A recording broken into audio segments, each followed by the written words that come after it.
मराठा आरक्षण मिळेपर्यंत निवडणुका घेऊ नका, जरांगेंची निवडणूक आयोगाकडे मागणी। तर 24 तारखेपासून प्रत्येक जिल्ह्यात उपोषण आणि रास्ता रोको।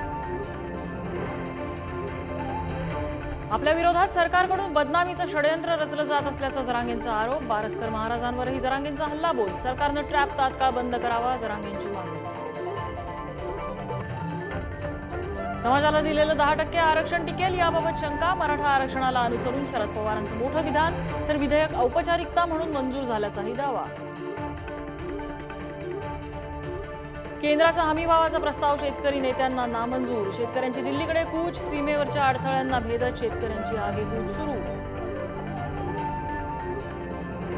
पुणे पोलिसांची ड्रग्ज विरोधात धडक कारवाई। पुणे, दिल्लीसह सांगलीच्या कुपवाडमध्येही छापा। हजारो कोटींचा ड्रग्ज हस्तगत। मास्टरमाइंडचा शोध सुरू।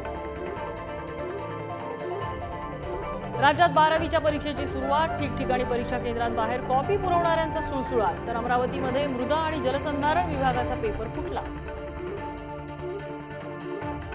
नागपुरात सॅनिटरी नॅपकिन कारखान्याला भीषण आग। मोठी वित्तहानी। तर गुजरातच्या वलसाडमध्ये टँकरनं पेट घेतला। रेडिओचा आवाज। अमीन सयानींचं निधन। वयाच्या 91व्या वर्षी घेतला अखेरचा श्वास। हृदयविकाराच्या धक्क्यानं निधन झाल्याची माहिती।